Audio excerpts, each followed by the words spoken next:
Tes, suara saya bisa didengar? Bisa, Pak. Bisa, Pak. Bisa, Pak.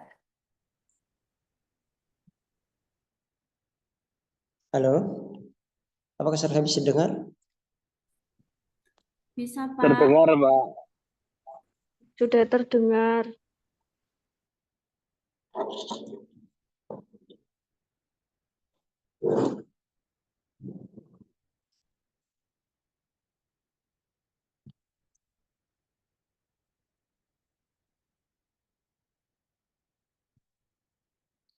Baik, kita mulai ya. Bismillahirrahmanirrahim. Assalamualaikum warahmatullahi wabarakatuh.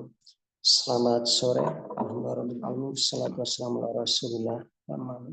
Alhamdulillah pada sore hari ini kita melanjutkan lagi untuk perkuliahan metodologi penelitian, dan untuk kuantitatif kita sudah masuk di pertemuan keempat. Nah, pertemuan keempat ini kita akan membahas terkait jenis penelitian dan desain penelitian. Mungkin materinya cukup padat ya, karena memang desain penelitian cukup banyak.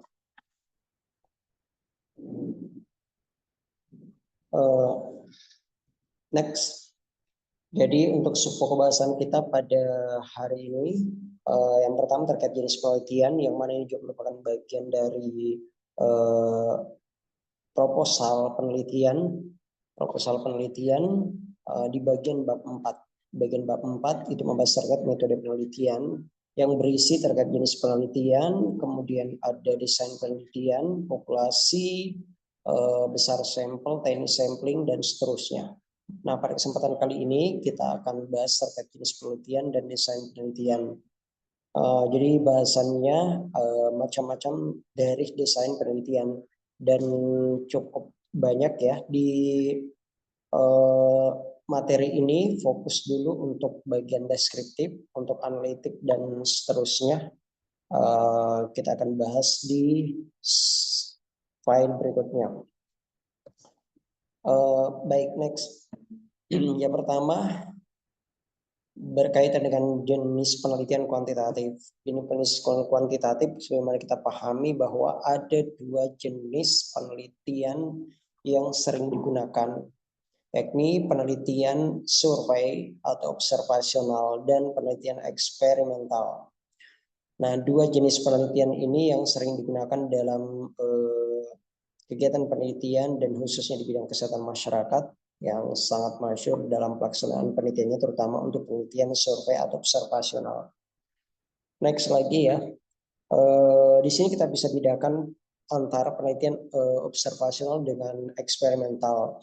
Jadi sangat jelas sekali perbedaan di antara keduanya, penelitian observasional dan penelitian eksperimental. Next lagi ya. Jadi penelitian observasional ini, next lagi, penelitian observasional ini kita pahami bahwa satu penelitian dilakukan tanpa melakukan intervensi terhadap subjek penelitian, sehingga sering disebut sebagai penelitian non-eksperimen. Dan ini yang menjadi pembeda dengan penelitian eksperimen. Kalau penelitian eksperimen tentu poin intinya adalah adanya pemberian intervensi, perlakuan, percobaan kepada subjek penelitian. Sedangkan untuk observasional tidak ada bentuk intervensi yang dilakukan. Sebagaimana kita pahami dan mungkin sangat sering berbagai penelitian-penelitian, contoh untuk observasional, misalnya penelitian tentang hubungan perilaku merokok dengan kejadian kanker paru. Sedangkan kalau eksperimen, saya kira ada sangat banyak sekali juga penelitian eksperimen. Contohnya misalnya penelitian tentang pengaruh suplementasi propolis terhadap penurunan kadar glukosa darah penderita DM. Jadi dua contoh ini merupakan dua jenis penelitian yang berbeda. Kalau untuk penelitian observasional yang pertama tadi itu di mana hanya dilakukan kegiatan pengamatan saja, observasi saja terhadap bagaimana kebiasaan atau perilaku merokok dari subjek penelitian, yang kemudian juga dianalisa terkait efek yang muncul dari perilaku tersebut tanpa adanya intervensi apapun. Sedangkan kalau eksperimen sangat jelas sekali dari contoh ini bahwa ada pemberian intervensi kepada subjek penelitian. Dalam contoh ini itu ada pemberian suplementasi. Sebenarnya eksperimen itu ada banyak jenisnya ya. Nanti kita akan bahas di materi selanjutnya. Next lagi, nah untuk penelitian kuantitatif sebagaimana dipaparkan tadi untuk observasional dan eksperimental, kemudian untuk observasional ini terbagi deskriptif dan analitik. Dan kita fokusnya untuk file ini itu fokus untuk materi deskriptif, ada case report, case series hingga time series. Next. Nah, mengawali terkait penelitian observasional sebagaimana disampaikan tadi dalam skemanya bahwa penelitian observasional ini terbagi penelitian deskriptif dan analitik. Nah, tentu kita bisa bedakan dua jenis penelitian ini. Kalau untuk penelitian deskriptif itu umumnya hanya ingin mendeskripsikan saja mengenai fenomena yang ada. Sedangkan kalau analitik itu tidak hanya mendeskripsikan tapi juga menggali, menganalisa lebih dalam dari fenomena-fenomena yang terjadi, mengapa hal-hal tersebut itu terjadi. Nah, tentu ini adalah dua dua jenis. Sama kalau misalnya terkait contoh misalnya ya kalau kita lihat waktu pandemi COVID kemarin, nah itu awal-awal kejadiannya sebagian besar orang itu melakukan penelitian dengan metode deskriptif ya, karena biasanya untuk menggambarkan teman-teman awal. Ada untuk analitik, nah itu kemudian dilakukan kajian lebih dalam lagi dari hasil-hasil deskriptif yang diperoleh. Nah, jadi kegiatan analitik itu sebenarnya melanjutkan dari penelitian deskriptif, ya. Meskipun pada saat pelaksanaan penelitian untuk analitik itu tetap diawali dulu dengan mendeskripsikan mengenai variabel-variabel yang akan diteliti. Namun poin intinya nanti adalah bagaimana kelanjutan dari deskriptif tersebut itu dianalisa lebih dalam keterkaitan antara satu variabel dengan variabel yang lain. Nah, jadi kalau kemarin misalnya dengan kejadian COVID dihubungkan misalnya dengan mobilisasi, dengan kepadatan dan sebagainya. Nah, itu masuk di analitik. Next, nah untuk penelitian deskriptif sebagaimana kita pahami ada beberapa, ada case report, case study, kemudian ada case series, time series, cross-sectional study dan cross-sectional study. Nah, perlu saya sampaikan ya bahwa untuk cross-sectional study ini ya beberapa pakar memasukkan sebagian dalam deskriptif, ada juga memasukkan sebagai analitik. Ya, karena adanya melihat beberapa kelemahan-kelemahan yang ada dalam prosesural sehingga beberapa pakar itu masukkan dalam deskriptif. Nah, next. Yang pertama terkait case report. Ini desain ini seringkali digunakan kalau kita ingin menggambarkan kasus ya. Misalnya kalau ada kejadian kasus kemudian kita ingin menggambarkan seberapa banyak orang yang menderita, seberapa banyak misalnya dari jenis kelamin ini, dari ini umumnya menggunakan ini ya, menggunakan case report. Nah, sehingga memberikan temuan-temuan awal biasanya untuk mendeskripsikan untuk kasus-kasus yang baru terjadi. Next, kelebihan dan kelemahannya tentu kalau kita lihat ya, kelebihannya rancangan ini banyak mengungkapkan hal-hal yang sangat mendetail. Karena ya namanya biasanya awal-awal untuk penelitian itu mengidentifikasi gitu kan, mengidentifikasi fenomena-fenomena yang terjadi, mengidentifikasi apa saja. Nah, itu cuman kelemahannya ya karena ya namanya penelitian deskriptif memang tidak dilakukan uji hipotesis. Nah, maka itu menjadi pembedaan juga dengan penelitian analitik bahwa hipotesis itu hanya ada pada penelitian analitik. Next. Nah, itu case report ya. Jadi kalau misalnya Anda mau penelitiannya misalnya terkait gambaran kejadian diare, gambaran kejadian COVID, itu ya case report biasanya seperti itu. Kemudian time series atau case series. Kalau time series atau case series itu biasanya ada pendeskripsian atau pengkajian secara berkala. Nah, jadi misal nih kalau Anda misalnya ingin mendeskripsikan terkait kejadian diare dan Anda ingin mendeskripsikan secara berkala setiap tahun atau bahkan setiap bulan, nah ada identifikasi, nah itu sebenarnya menggunakan time series ya atau case. Jadi membuat gambaran atau deskripsi kasus secara berkala.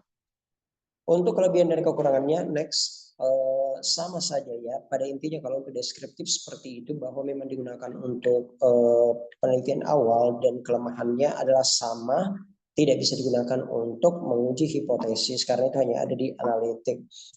Next. Nah, kemudian untuk correlational study. Correlational study ini sebenarnya itu sudah melihat korelasi antara suatu variabel penyebab dengan akibat.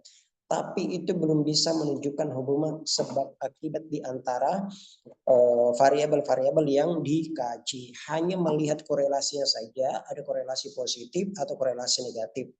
Nah, seperti itu. Sama misalnya kalau contoh misal Anda mengkaji mengenai contoh misalnya tingginya IPK mahasiswa dengan tingkat ketekunan ya, tingkat ketekunan mereka.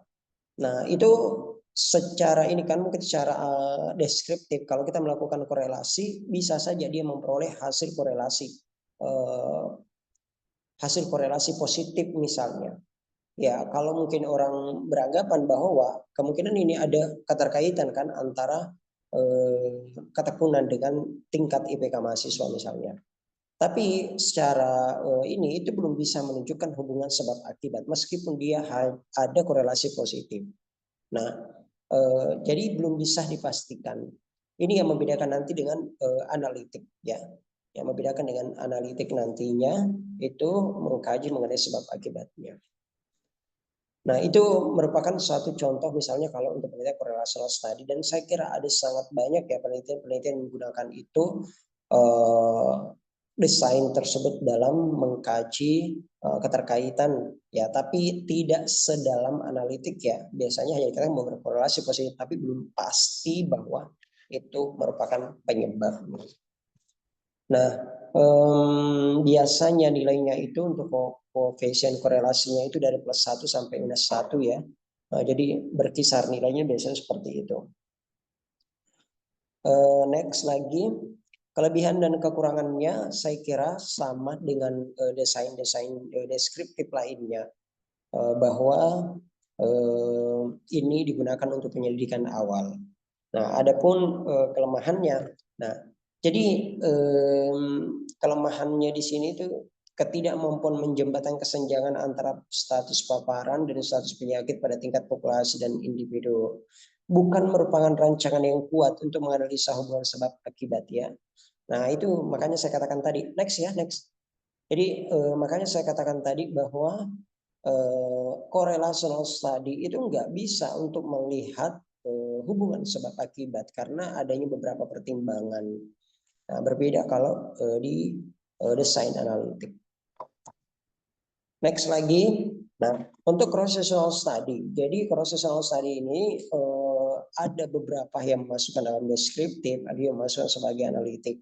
Kenapa kemudian jadi cross-sectional study dan correlational study? Di cross-sectional study itu sudah mulai melihat hubungan sebab akibatnya. Jadi bukan hanya korelasinya saja.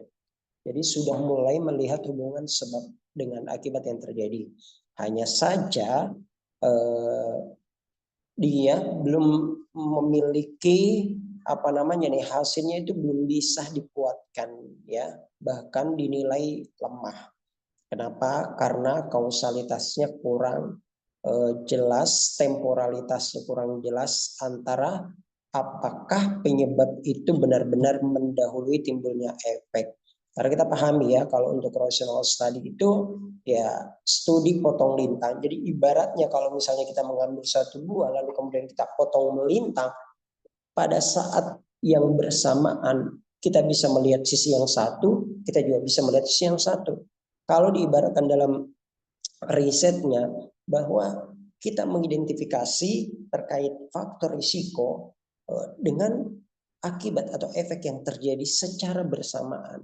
Contoh konkretnya, kalau misalnya saya melakukan survei, saya datangi misalnya responden, saya tanya, apakah Anda merokok? Nah, mungkin dijawab, ya. Nah, pertanyaan selanjutnya, mungkin di kuesioner saya gitu kan, apakah Anda menderita kanker paru? Nah, dijawab, ya. Jadi, secara logika, kita berpikir bahwa, wah, ini nih, dia menderita kanker paru karena dia merokok, gitu kan? Nah, tapi menjadi problem identifikasi penyebab dengan akibat pada saat yang bersamaan tanpa memastikan bahwa apakah penyebab ini benar-benar mendahului timbulnya efek. Karena pada saat yang bersamaan Anda mengidentifikasi itu,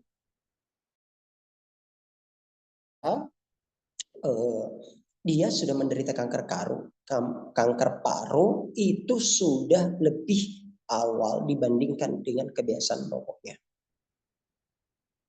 Kita nggak tahu. Kenapa nggak tahu? Karena memang konsepnya krosesional itu nggak menggali dalam artian nggak bertanya Anda itu merokoknya kapan, ya kan? Kanker parunya kapan? Nggak seperti itu. Pertanyaannya itu adalah kondisi saat ini, menanyakan apakah Anda merokok, apakah Anda menderita kanker paru. Jadi kondisi saat ini saja seperti itu. Tapi dia nggak bertanya Anda merokok sejak kapan, kanker parunya kejadian sejak kapan. Nah, kalau pertanyaannya seperti itu kurang tepat kalau cross-sectional. Itu malah untuk penelitian desain yang lain. Nah, jadi pertanyaan untuk cross-sectional itu sederhana. Ya, sederhana mengidentifikasi kondisi saat ini tanpa menggali lebih detail sejak kapan kejadiannya, berapa lama dan sebagainya. Tidak seperti itu. Nah, makanya contoh rinasi yang saya bilang tadi itu adalah ketika kita memotong satu buah dan kemudian pada saat yang bersamaan kita bisa melihat dua sisi. Nah, itu ya. Jadi kalau ada penelitian prosesional kemudian menanyakan berapa lama, sejak kapan Anda mengkonsumsi rokok, sejak kapan Anda kejadian kanker paru, itu sudah keliru kuesionernya. Ya, sudah keliru. Kenapa? Ya karena pertanyaan seperti itu mestinya tidak sesuai dengan desain krosesional. Kurang tepat. Nah, biasanya yang seperti itu masuk di desain yang akan kita gali selanjutnya ya. Next lagi ya, untuk skemanya. Nah, ini untuk skemanya di sini saya perlihatkan ya bahwa untuk cross-sectional itu karena mengkaji antara paparan dengan akibat pada saat yang bersamaan, makanya ini saya letakkan di antara kedua titik di mana faktor risiko dan efek itu saya ibaratkan berada di antara kedua titik dalam artian dalam kondisi saat ini. Jadi sebelum titik itu masa berlalu, ya. Sedangkan setelah titik itu adalah di masa yang akan datang. Nah, ini yang kemudian perbedaan skema di antara beberapa desain penelitian. Next, nah kalau kita lihat ya, bagaimana kemudian kita menganalisa hasil dari penelitian cross-sectional. Nah, ini menggunakan tabel 2x2 biasanya, tergantung juga ya dengan variabel yang diteliti. Nah, biasanya seperti ini. Jadi untuk tabel 2x2, kemudian melihat paparan dengan akibat itu kemudian dihubungkan. Jadi kalau kita lihat itu jelas ya bahwa A itu adalah yang menyebabkan kejadian itu dan mengalami kejadian itu. Jangan sampai tukar-tukar. Jadi ya tidaknya itu enggak problem. Karena tidak selamanya posisi ya di situ, bisa saja tidak di sana. Tapi yang harus jadi poin inti bahwa nilai A adalah yang menyebabkan kejadian itu dan mengalami kejadian itu. Nah, ini karena banyak ya variabel-variabel yang justru yang menjadi penyebab adalah yang tidak, gitu ya, yang tidak, bukan yang ya. Nah, makanya poinnya jangan diletak ya tidaknya, tapi di poin A yang harus dipahami bahwa poin A itu adalah variabel yang menyebabkan dan mengalami akibatnya. Begitu juga bagian yang lain ya, B, C, dan D itu yang sampai ketukar-tukar. B-nya adalah variabel yang menyebabkan dan tidak mengalami akibat. Lalu C-nya adalah tidak menyebabkan dan mengalami akibat. Dan untuk yang D-nya adalah sama-sama tidak mengalami tidak menyebabkan dan tidak mengalami akibat. Sehingga kemudian diturunkan dalam rumusnya nilai PR A dibagi A ditambah D dibagi B ditambah D. Nah, itu kemudian diperoleh nilai PR-nya lalu kemudian diinterpretasi. Next. Nah, kalau diinterpretasi itu biasanya disajikan hasilnya, bagaimana kemudian kita menginterpretasi hasil penelitian. Kalau menggunakan uji statistik biasanya di awal itu sudah langsung melihat yang pertama adalah nilai V-value-nya dulu. Nah, kalau ternyata nilai P-value-nya itu menunjukkan dia berhubungan, maka kemudian dilanjutkan untuk melihat nilai PR-nya.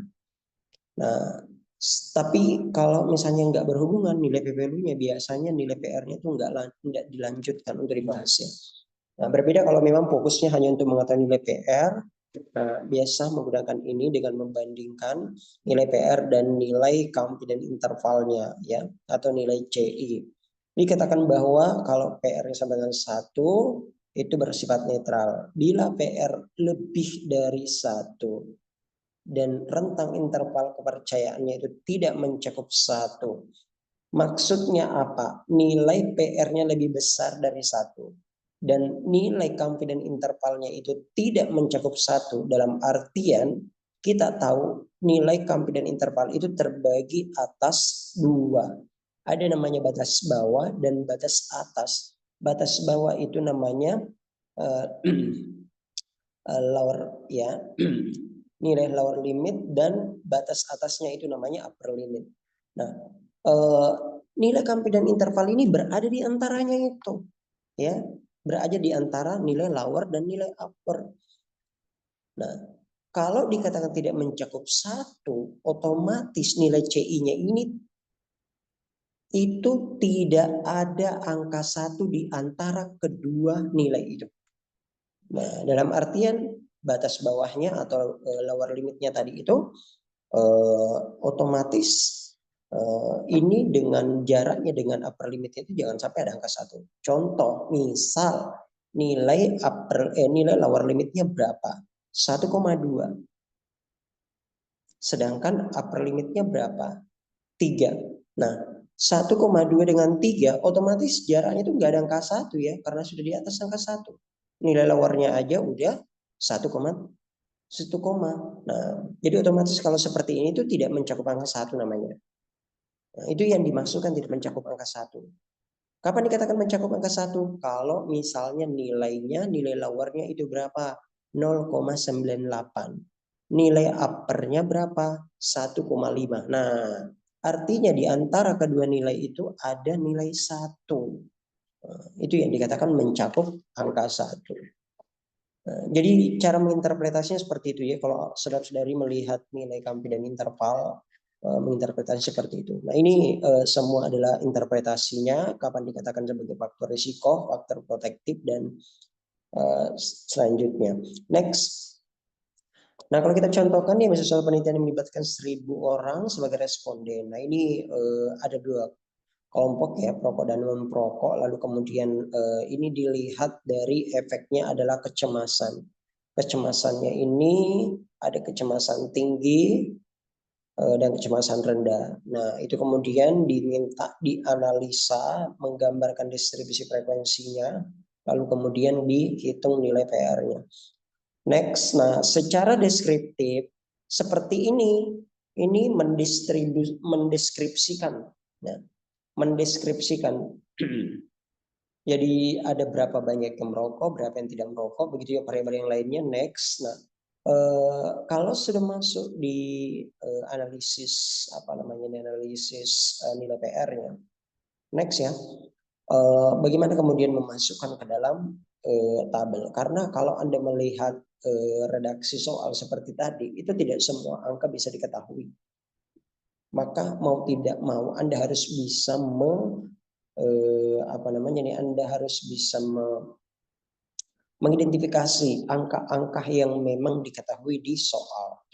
Karena biasanya ya tidak langsung tabel itu dibuatkan diisi, justru Anda harus diminta mengidentifikasi angka-angka yang mana yang semestinya masuk di bagian yang mana. Ingat, salah masukin angka otomatis sudah salah itu.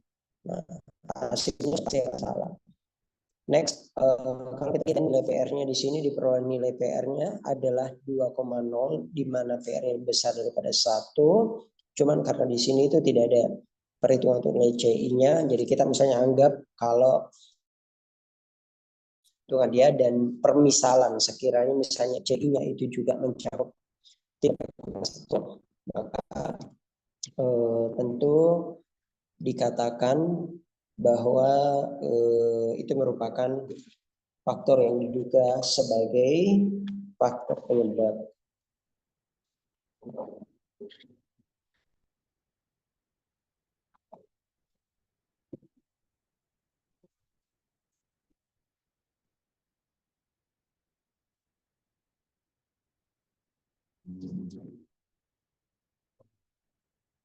Baik, kita lanjut ya.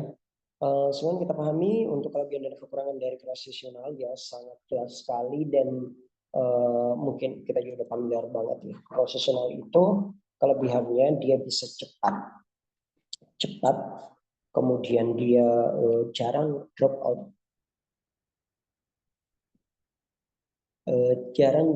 Kenapa? Karena mengidentifikasi melakukan responden pada saat itu ada industri itu sudah tidak lagi pengambilan data selanjutnya. Berbeda dengan penelitian-penelitian yang lain yang mungkin rawan dropout, termasuk misalnya penelitian kohort, karena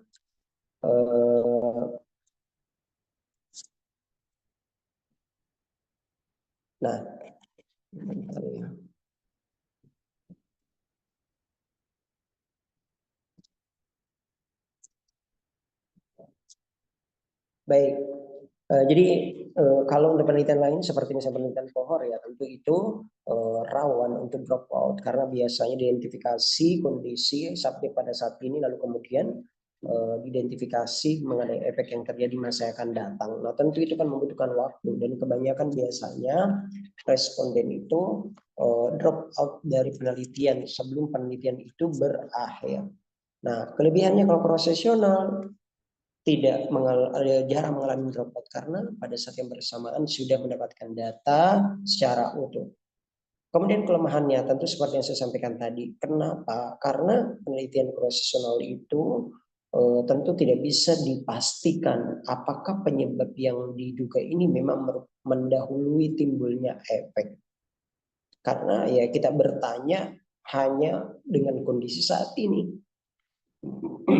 Ya kan, kita hanya bertanya mengenai kondisi saat ini, tidak menanyakan seperti apa kondisi yang telah berlalu. Sehingga ya tidak menutup kemungkinan kalau misalnya ternyata efeknya itu yang jauh lebih duluan terjadi dibandingkan dengan penyebabnya. Nah, kenapa saya katakan seperti itu?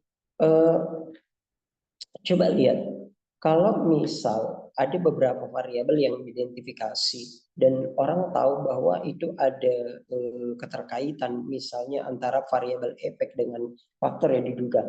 Tapi kan tidak bisa dipastikan bahwa semua variabel-variabel yang dikaji itu mendahului timbulnya efek.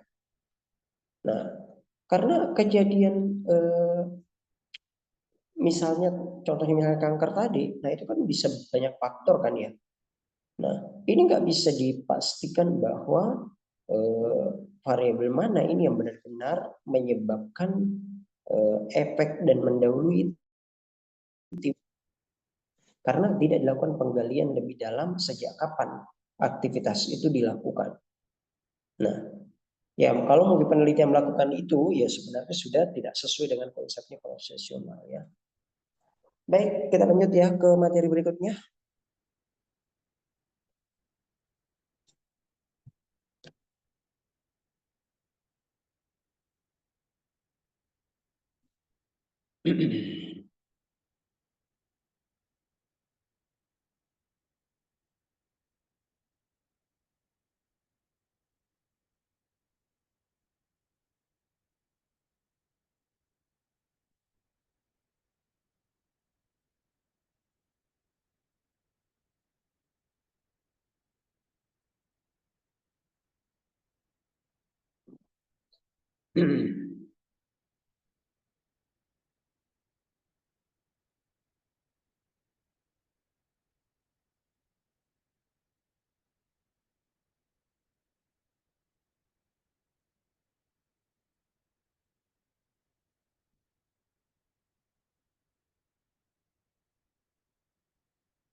Baik, kita lanjutkan untuk penelitian analitik ya.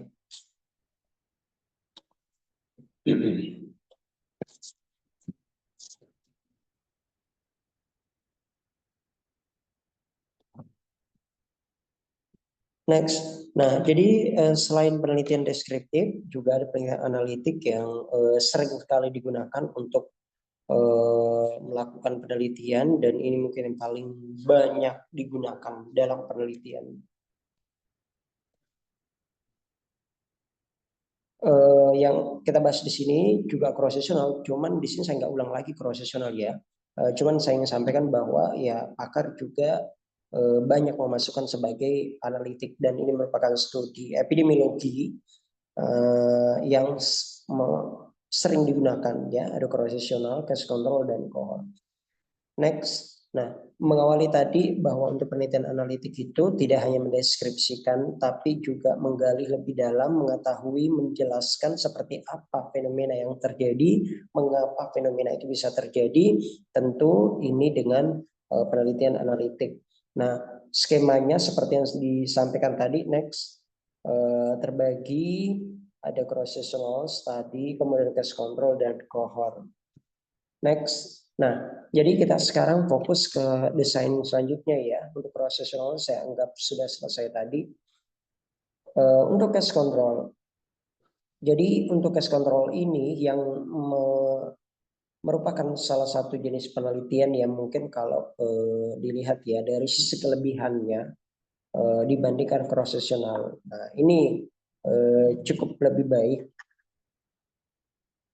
dalam artian karena penelitian untuk case control itu tidak hanya mengetahui kondisi yang ada saat ini, tapi dia juga akan menggali bagaimana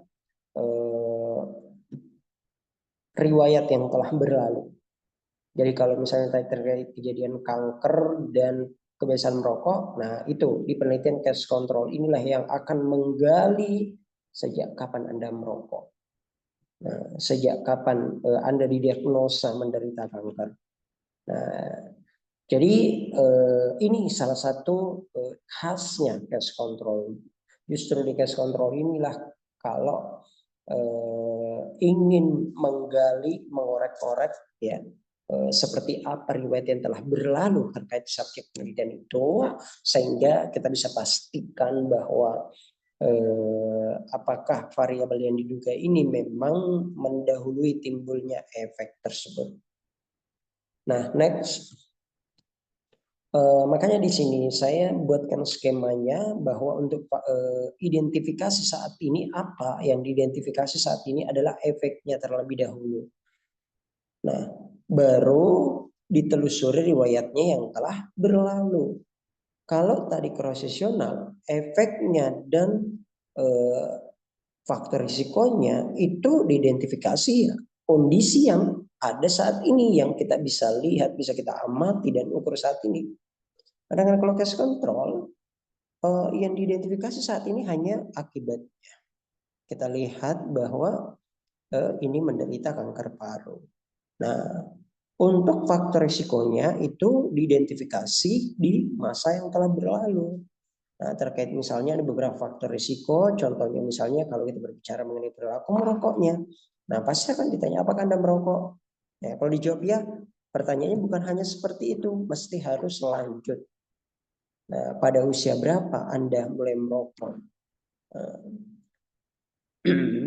Dan banyak pertanyaan lebih dalam lagi ya, termasuk frekuensi Anda merokok, kemudian berapa banyak rokok yang Anda konsumsi, karena itu berkaitan dengan kausalitasnya. Jadi kalau kita berbicara soal kausalitas atau bahasan antara penyebab dan akibat, maka untuk menilai kausalitas antara penyebab dengan akibat itu ada beberapa kriteria. Mungkin saudara-saudara sudah pernah pelajari terkait kriteria AB Hill untuk menentukan kausalitas. Nah, salah satunya adalah terkait dose response. Jadi kalau misalnya kita berbicara semakin besar dosis, semakin besar paparan, maka efek yang terjadi juga akan semakin besar. Nah, itu kalau kita berbicara dengan tadi, tentu kenapa pertanyaan-pertanyaan itu muncul, seberapa banyak rokok yang Anda konsumsi, seberapa sering Anda mengkonsumsi, karena ingin melihat itu salah satunya adalah kriteria dose respon atau tingkat paparan tadi. Itu yang kemudian bisa digunakan untuk menilai keterkaitan antara efek dengan faktor risiko yang diduga. Nah, makanya ini letak tanda panahnya itu sebelum titik ya. Next, pertimbangan dalam pemilihan subjek kasus. Jadi kalau di case control itu tentu jelas dari namanya aja, namanya case control berarti kasus kontrol. Nah, kasusnya itu apa, kontrolnya itu apa. Itu kalau misal kita melakukan suatu riset, maka tentu harus jelas. Harus jelas kasusnya. Karena ciri khasnya case control adalah mengidentifikasi akibat terlebih dahulu. Nah, otomatis kan harus berawal dari kasusnya dulu, siapa yang menderita, gitu. Siapa yang menderita, berapa banyak orang yang menderita, gitu kan. Nah, jadi harus jelas. Lalu nanti untuk kontrolnya atau pembandingnya itu tinggal menyesuaikan dengan kasusnya. Nah, yang perlu dipahami bahwa kelompok kontrol dan kelompok kasus itu hendaknya memiliki karakteristik yang sama. Dalam artian mungkin yang membedakan ya hanya satunya sakit, satunya tidak sakit, gitu kan. Sedangkan karakteristik lainnya itu hendaknya sama, karena khawatirnya bisa memunculkan bias kalau sampai misalnya karakteristik kasus dan karakteristik kontrolnya berbeda. Bisa saja kalau misalnya ini, tapi jangan sampai kemudian mengambil kasus dan kontrol itu dengan karakteristik yang berbeda yang akhirnya bisa menimbulkan bias dalam penelitian. Jadi kalau misalnya mengambil dalam satu kelurahan, populasinya itu berarti ya orang-orang dalam kelurahan itu. Atau misalnya dalam satu kota Anda mau mengambil, nah mestinya dalam satu kota itu, tidak berada dari luar wilayah. Nah, karena dikhawatirkan karakteristiknya bisa berbeda. Nah, kemudian tabel analisanya saya kira sama tadi dengan prosesional, cuman berbeda dalam hal rumusnya ya. Rumusnya di sini kalau untuk cash control adalah AD per BC, kemudian diperoleh nilai OR. Interpretasinya, kalau kita berbicara mulai interpretasi untuk nilai odds ratio, tentu ini juga ya sama dengan prosesional tadi juga punya nilai interpretasi. Sehingga pasti akan berbeda ya. Dalam artian di sini menggunakan nilai OR. Nilai OR ketentuannya di sini kalau misalnya nilai OR lebih besar dari 1 dan nilai confidence intervalnya itu lebih dari 1. Nah, lebih dari 1 nilai confidence intervalnya itu kalau misalnya dia 1,2, 1,3 atau misalnya 2, 3 gitu kan.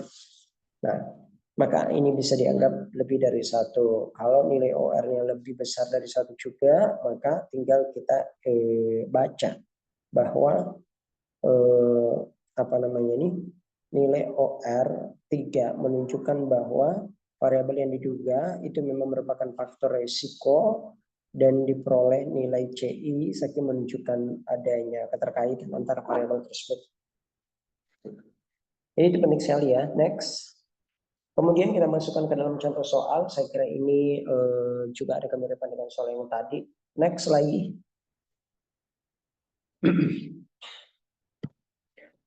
Nah, ini terus dimasukin ke dalam soal. Jadi Anda harus bisa mampu mengidentifikasi variabel-variabel yang sudah diketahui.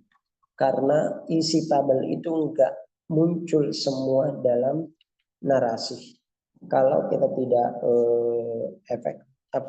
tidak mempertimbangkan dalam hal itu, maka tentu ini akan menyulitkan pada saat survei.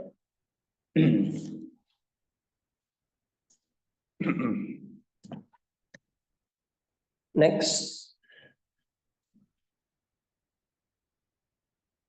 Nah, ini adalah angka-angka yang diketahui dalam soal. Yang mau ditanyakan mulai dari tabel analisanya, nilai OR-nya, interpretasi nilai OR, dan apa kesimpulan yang bisa diperoleh. Next.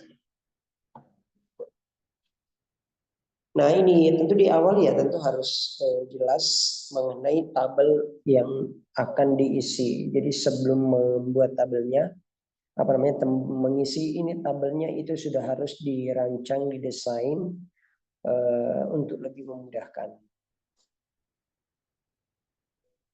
Next. Nah, seperti ini contohnya di dalam tabel tidak semua itu angka diketahui. Jadi Anda harus cerdas-cerdas cari angka yang belum diketahui. Nah, itu sebenarnya perjumlahan ke kanan dari kiri ke kanan dan penjumlahan dari atas ke bawah. Bisa menunjukkan total dalam untuk masing-masing item ya. Next. Nah, ini kemudian sudah bisa diidentifikasi setiap variabel. Nah, untuk masing-masing angkanya tinggal dituliskan aja.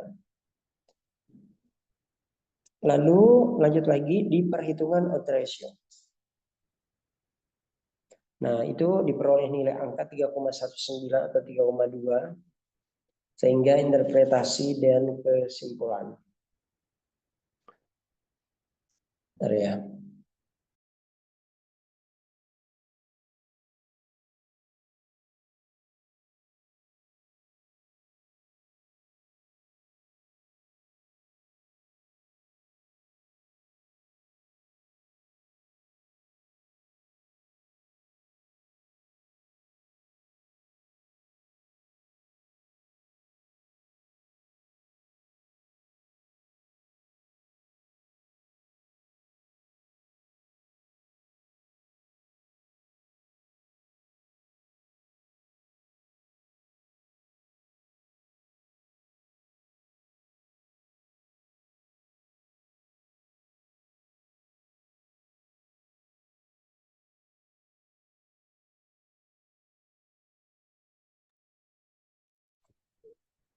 Nah, lanjut lagi kalau kita lihat ya bahwa ini tadi adalah hasil interpretasi dengan membandingkan antara nilai OR-nya kemudian diperoleh interpretasinya. Next, dari sisi kelebihan dan kekurangan dari cash control. Kalau kita lihat ya kelebihannya ini termasuk satu-satunya cara untuk mendeteksi kasus yang jarang atau langka. Nah, umumnya memang untuk kasus-kasus yang baru terjadi, nah itu jumlah kasusnya kan mungkin sedikit, lalu kemudian akhirnya dalam penelitian casus control ini itu menggunakan jumlah kontrol yang lebih banyak. Nah, biasanya kita buat perbandingan entah itu 1:1 atau 1:2, 1:3, dan 1:4. Nah, ini tergantung ya bagaimana dari peneliti itu dalam kemudian menetapkan jumlah sampelnya nanti. Kemudian cash control juga termasuk lebih cepat juga dalam penerapannya. Hanya saja, nah ini nomor satu, bahwa seringkali apa namanya nih, kalau kita lihat mempermasalahkan soal recall bias. Itu salah satu kelemahan dari cash control, karena ya harus mengingat dari riwayat-riwayat yang telah berlalu. Next.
Baik, kita lanjut ya. Jadi terkait penelitian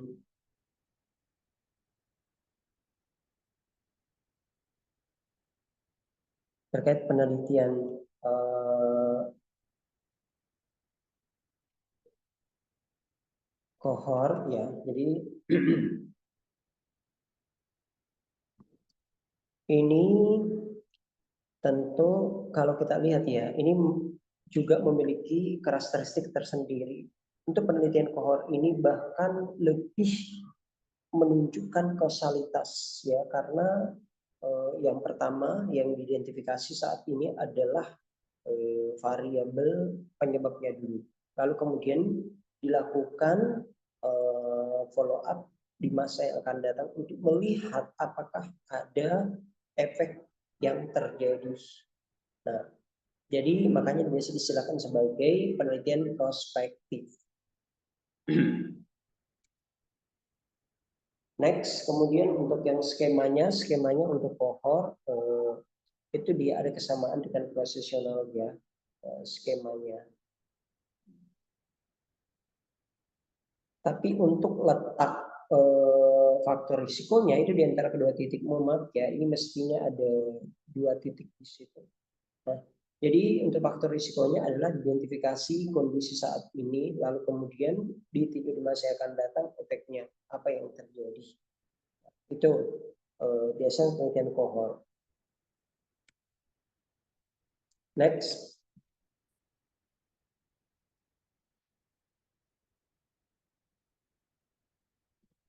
Nah, untuk tambahan hasil analisa kohort sama juga dengan yang lain tadi, rumusnya dia sama dengan prosesional ya.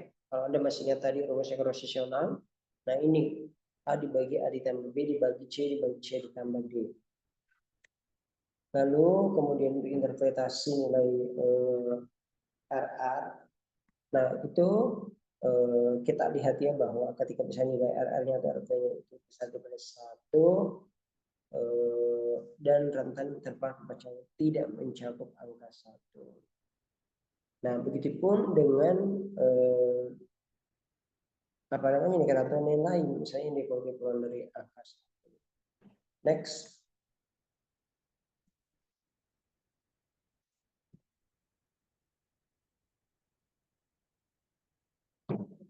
Next ya. Ini sudah ya kayaknya.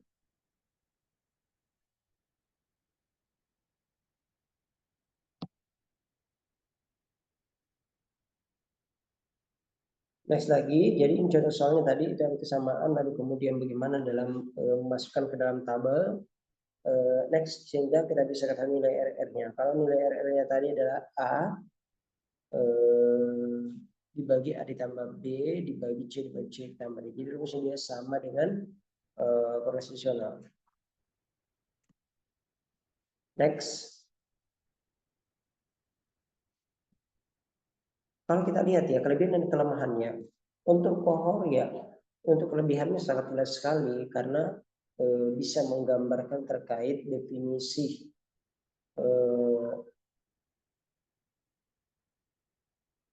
nah, kalau kita lihat ya bahwa penelitian kohor ini seringkali itu digunakan untuk penelitian-penelitian yang berlangsung lama. Nah, dan biasanya memang juga dia menggunakan populasinya,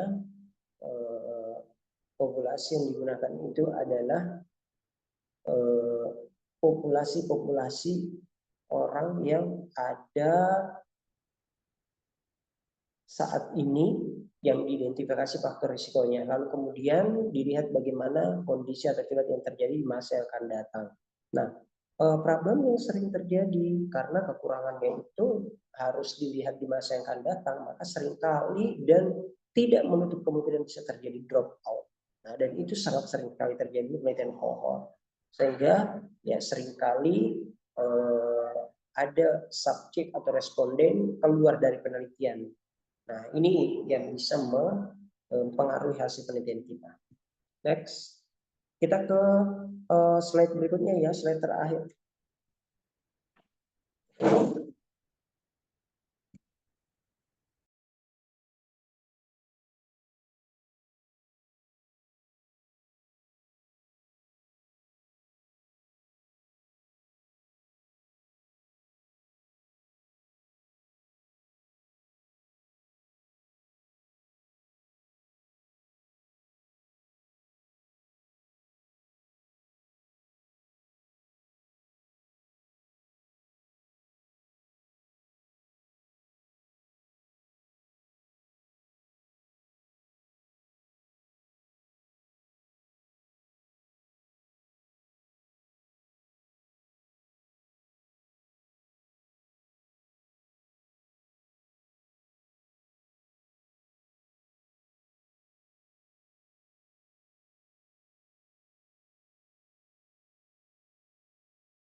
Baik, kita lanjutkan lagi untuk penelitian eksperimental ya. Jadi untuk penelitian deskriptif dan analitik sudah selesai. Kita lanjut untuk penelitian eksperimental.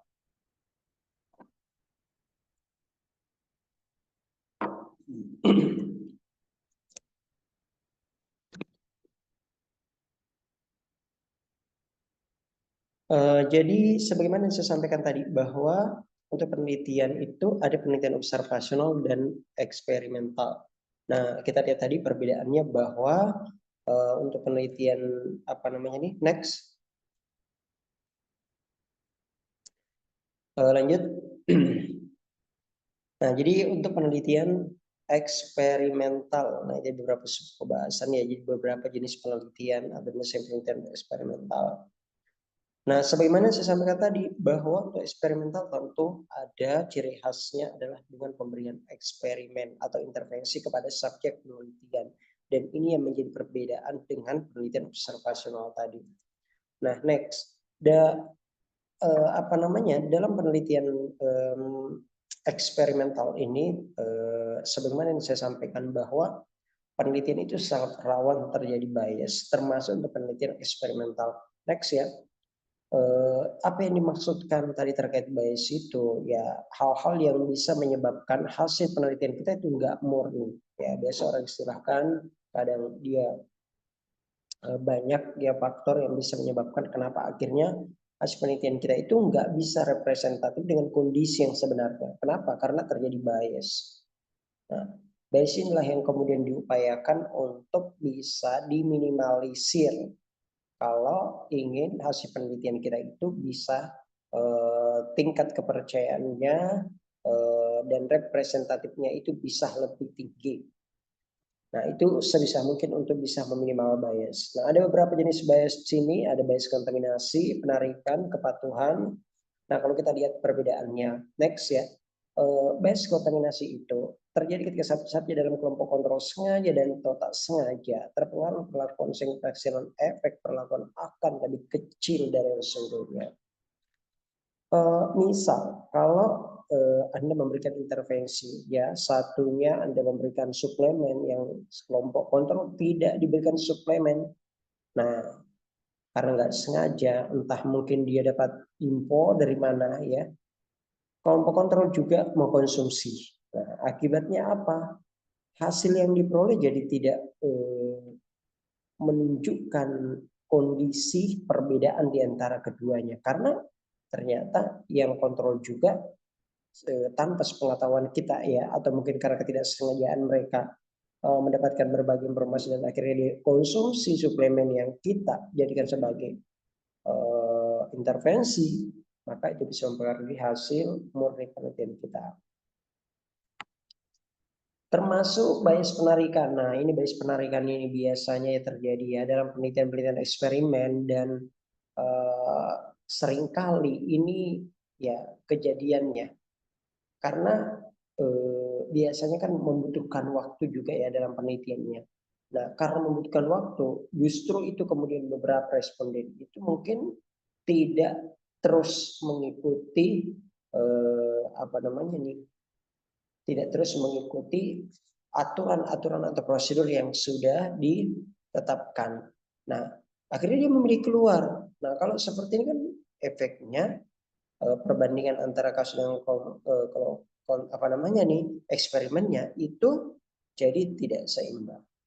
Nah, bias kepatuhan ini kalau kita berbicara mengenai bias kepatuhan, misalnya terdapat perbedaan tingkat kepatuhan antara kelompok eksperimen dan kelompok kontrol dalam mematuhi aturan pemakaian terapi eksperimen dan terapi alternatif. Ya, maksudnya apa? Kalau misalnya Anda memberikan intervensi dan mereka harus konsumsi 2 kali dalam 1 hari dan sebanyak sekian banyak gitu kan. Nah, ternyata dia itu mengkonsumsi cuma 1 kali atau bahkan ketika dia mengkonsumsi juga tidak sesuai dengan takaran yang sudah ditetapkan. Nah, itu masuk dalam bias kepatuhan. Akibatnya apa? Hasil penelitian kita juga tidak menunjukkan hasil yang benar-benar murni sesuai dengan kondisi yang sebenarnya terjadi. Kenapa? Karena ya problemnya itu tadi. Ternyata mereka sudah disampaikan bahwa mereka harus mengkonsumsi sekian kali dan seberapa banyak, tapi ternyata mereka tidak menjalankan seperti itu. Nah, akibatnya mempengaruhi hasil penelitian kita. Ya, jadi memang bias itu sangat mempengaruhi hasil riset. Next. Kemudian bisa dipengaruhi berbagai faktor termasuk kualitas internal atau kualitas eksternal. Jadi berbagai hal yang bisa mempengaruhi bias ini ya, baik pada saat kita pemilihan responden maupun adanya faktor-faktor lain yang mempengaruhi bagaimana efek itu bisa terjadi. Next. Nah, kita sampaikan bahwa untuk jenis penelitian apa namanya nih penelitian eksperimen, ada namanya pra-eksperimen, eksperimen semu dan eksperimen sungguhan. Next. Nah, di sini kita lihat ya perbedaannya. Yang pertama untuk pra-eksperimen. Kalau pra-eksperimen, penelitian eksperimen hanya menggunakan, jadi ada kata-kata yang hanya menggunakan kelompok studi tanpa menggunakan kelompok kontrol dan pemilihan subjek tidak dilakukan randomisasi. Maksudnya apa? Ya, tidak ada kelompok pembandingnya. Jadi kalau misalnya melakukan intervensi ya ada misalnya sekelompok orang semuanya itu mendapatkan mendapatkan intervensi, nggak ada kelompok pembandingnya yang tidak dapat intervensi. Terus selain itu juga tidak dilakukan pengacakan. Nah, kalau misalnya nih penelitinya subjektif kan dia asal milih dan mungkin bisa juga dipengaruhi, oh saya mau milih ini sebagai, nah itu bisa mempengaruhi ya. Istilahnya bisa termasuk sebagai kelemahannya sebenarnya ini. Jadi belum ada kelompok pembanding dan juga belum dilakukan pengacakan. Nah, untuk pra-eksperimen next itu terbagi ada post-test on design, kemudian dengan test post-test, kemudian aesthetic comparison. Kalau kita lihat ya, untuk post-test on design. Nah, artinya kata-kata next ya, post-test only berarti ya memang hanya post-test toh, nggak ada pretestnya. Nah, itu ya. Kalau kita lihat dan di sini di bagangnya itu tidak membedakan mana yang mana yang kelompok eksperimen maupun yang bukan.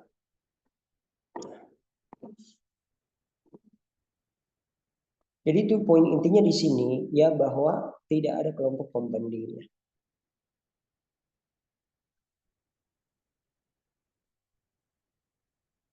Dan terutama tidak dilakukan pretest. Next lagi untuk on group pretest post test. Jadi kalau ini sudah ada pre-postnya, tapi ya masih tetap tidak ada kelompok pembandingnya. Next lagi, kemudian untuk state. Kalau kita lihat ya, untuk state itu dia memiliki kesamaan dengan perancangan post test on design dalam hal pemberian keperluan pemberian perlakuan ini tanpa pretest sebelumnya. Bedanya adalah pada rancangan ada kelompok pembanding. Nah, ini tadi soal bagaimana pelaksanaan dari eksperimen tersebut. Next, terus eksperimen semu. Kalau untuk eksperimen semu, saya kira jelas ya bahwa ada kelompok studi dan ada kelompok kontrolnya, tapi dia masih belum ada pengacakan atau randomisasi. Next. Nah, time series design ini kalau misalnya Anda mau melakukan intervensi dan melakukan pengamatan secara berkala. Nah, misalnya sebelum melakukan intervensi Anda melakukan pemeriksaan kepada masyarakat gitu kan, nah, atau respon dari penelitian, maka ini biasanya dilakukan beberapa kali atau dilakukan secara berkala. Jadi pretestnya bisa beberapa kali, postnya juga bisa beberapa kali. Next. Kemudian untuk control time series design. Nah, ini bedanya di kelompok pembandingnya. Nah, jadi kelompok ini tuh sudah ada pembanding gitu. Jadi pengecualian untuk ini ya. Kalau kita tahu tadi kalau untuk eksperimen itu nggak ada terkait itu. Nah, kemudian non equivalent. Next ya. Kalau kita lihat di sini non equivalent itu ya di sini sudah ada kelompok kontrol dan eksperimennya. Nah, ini kalau kita lihat ya bahwa ini sangat mempengaruhi dari hasil riset kita. Eksperimen dan kontrol kalau kita lihat. Next. Kemudian ada spare juga ini kalau mau dibilang ya untuk yang penelitian dengan desain pra-eksperimen ya atau untuk eksperimen semu. Nah, kalau kita lihat di sini bahwa ada kelompok kontrol dan kelompok eksperimen, tapi yang satunya dapat post test, satunya enggak. Satunya dapat pretest, satunya enggak. Nah, di sini bedanya. Terus lanjut kekuatan dan kelemahannya. Kalau eksperimen semu, karena memang ya ini beberapa sudah punya kelompok pembanding, tapi dia belum apa namanya ini belum ada pengacakan. Nah, itu termasuk merupakan salah satu kelebihan dan kekurangan dari eksperimen semu. Nah, lanjut ke eksperimen sungguhan. Eksperimen sungguhan ini menggunakan kelompok studi dan kelompok kontrol serta pemilihan subjek dilakukan secara randomisasi. Nah, kalau kita berpikir bahwa penelitian eksperimen sungguhan itu juga sudah ada pengacakannya dan juga sudah ada pembandingnya. Nah, next ada pretest post test with control group. Nah, jadi ada kesamaan dengan yang materi sebelumnya tadi yang kemudian kita sempat bahas dalam perbincangan. Nah, maka kalau kita lihat bahwa untuk pretest dan post test ini di bagian eksperimen murni itu sudah ada pengacakan dan pretest maupun post testnya itu dilakukan. Kalau banding-bandingkan dengan yang sebelum-sebelumnya tadi, dia sudah ada kelompok pembanding, tapi dia belum ada pengacakan. Bukan hanya itu, ada juga yang tidak mendapatkan pretest. Kemudian lanjut ke randomize. Randomize ini dia memiliki beberapa kelompok pembanding ya, kelompok eksperimen dan kelompok pembandingnya ada beberapa. Nah, ini tergantung ya, menyesuaikan yang mana yang kemudian kita bisa gunakan penelitian ini. Sebenarnya menyesuaikan dengan konsep penelitian kita mau seperti apa. Lanjut, kemudian post test only control group design. Nah, ini maksudnya termasuk sebenarnya kalau kita lihat ya perbandingan antara kelompok eksperimen dan kelompok kontrol. Perlakuan diberikan hanya kepada kelompok eksperimen.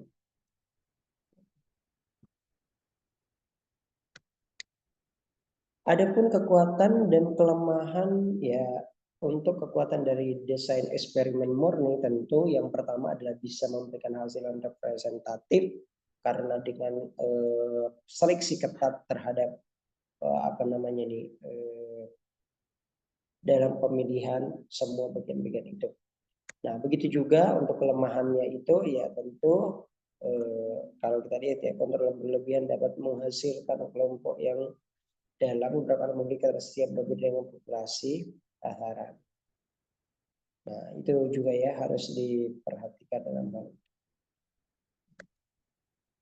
Kemudian ini adalah contoh bagaimana contoh pemilihan jenis dan desain penelitian eksperimen. Kalau misalnya soalnya seperti ini, jadi Anda hanya diminta misalnya untuk memperlihatkan terkait judul, maka kalau kita lihat ya, bagaimana kemudian Anda bisa mengidentifikasi apakah judul ini merupakan eksperimen semu, eksperimen yang mana, nah, Anda harus bisa menentukan. Next ya, next. Jadi harapannya Anda bisa menentukan perbedaan di antaranya, mana yang merupakan, next lagi, mana yang merupakan desain yang tepat untuk digunakan.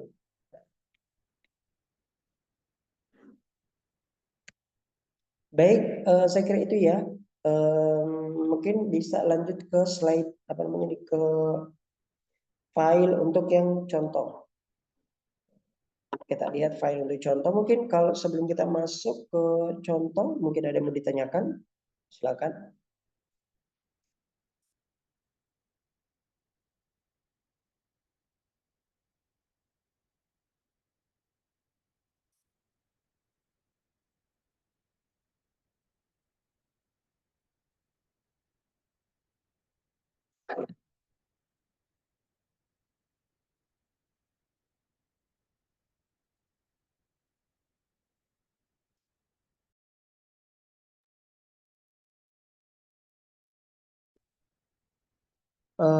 File skripsi yang kemarin ya dibuka.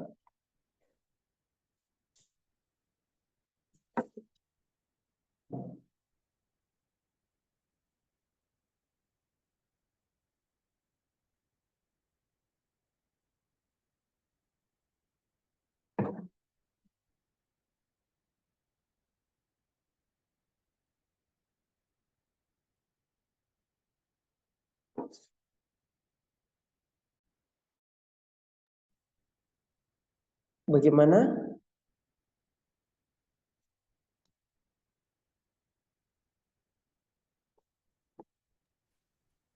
Izin bertanya, Pak. Yang file ini ya, yang file contoh skripsi yang saya share kemarin itu.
Baik, silakan diperlihatkan filenya.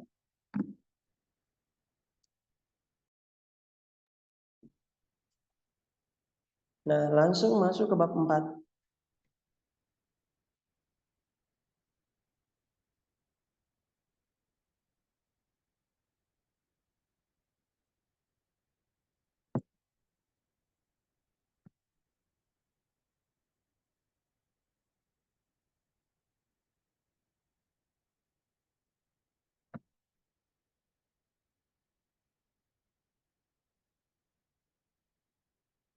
Next lagi.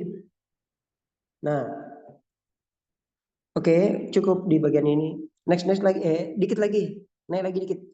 Nah, stop, gitu aja ya. Jadi untuk bagian ini terkait metode penelitian. Jadi untuk materi kita tadi ini sebenarnya hanya untuk satu poin ini saja, karena selanjutnya akan masuk ke materi yang lain. Nah, jadi penelitian ini di sini dia tuliskan bahwa penelitian ini itu menggunakan apa namanya nih, penelitian sebenarnya yang benar ya, jenis penelitian analitik observasional dengan desain atau rancangan case control study. Seperti itu ya. Jadi kalau kita lihat dia menggunakan, kemudian dia mendefinisikan terkait case control itu apa, mempelajari sebab kejadian atau peristiwa secara retrospektif untuk mengetahui besar risiko berlaku CTPS ibu terhadap kejadian diare pada balita. Dengan cara membandingkan balita kelompok kasus dan kelompok kontrol yang berdomisili di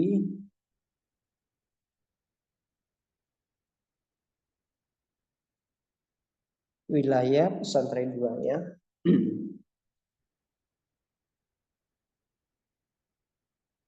Nah, di sini dia menjelaskan saja ya siapa yang dijadikan sebagai kelompok kasus maupun kelompok kontrol. Tapi sebenarnya bagian ini tetap ada nanti bagian khusus di poin selanjutnya ya, ketika dibahas soal populasi dan sampelnya. Kelompok kontrol ini serta memiliki karakteristik yang sama dengan, nah, jadi itu memang merupakan poin inti dari case control ya, bahwa dia harus memiliki karakteristik yang sama dengan populasi yang sedang kita kaji. Nah,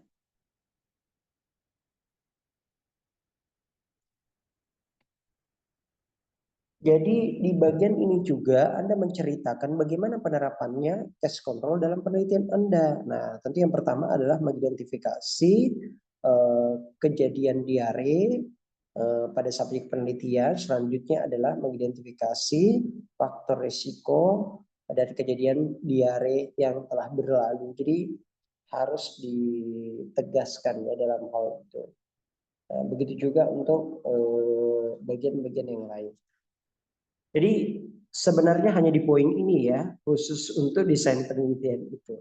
Tapi memang harus tetap bisa dipaparkan dengan baik, karena seringkali itu menggunakan penelitian yang kurang cocok ya, atau tidak sesuai dengan apa namanya nih, konteks yang sebenarnya.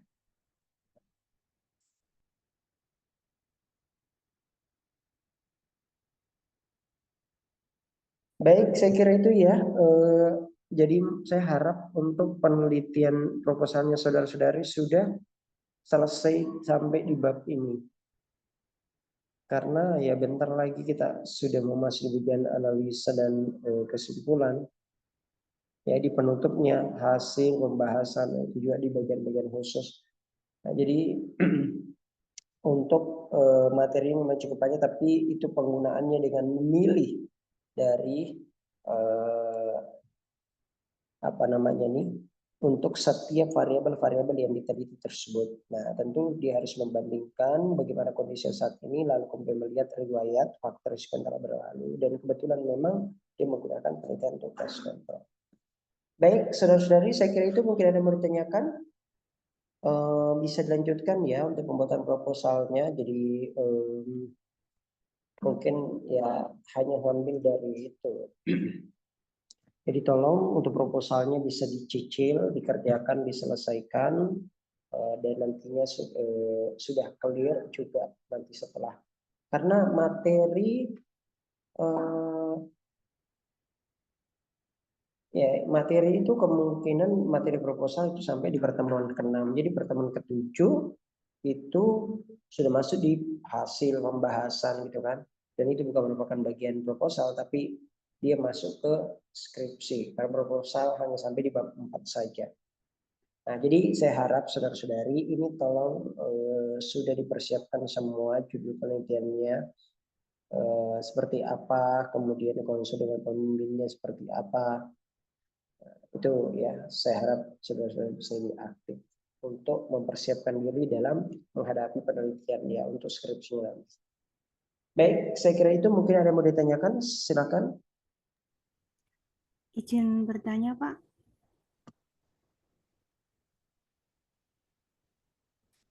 Mbak, izin bertanya boleh? Pertemuan berikutnya insya Allah itu sudah masuk di bahasan populasi ya, populasi besar sampel dan sampel.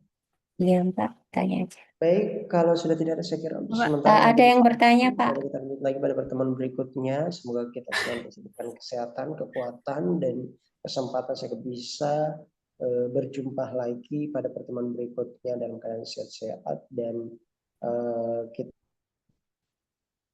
Permisi, Pak. Baik, saya akhiri pertemuan dengan ucapan Pak. Permisi, Pak. Assalamualaikum warahmatullahi wabarakatuh. Selamat sore. Waalaikumsalam. Waalaikumsalam warahmatullahi wabarakatuh. Terima kasih, Pak. Waalaikumsalam. Terima kasih, Pak.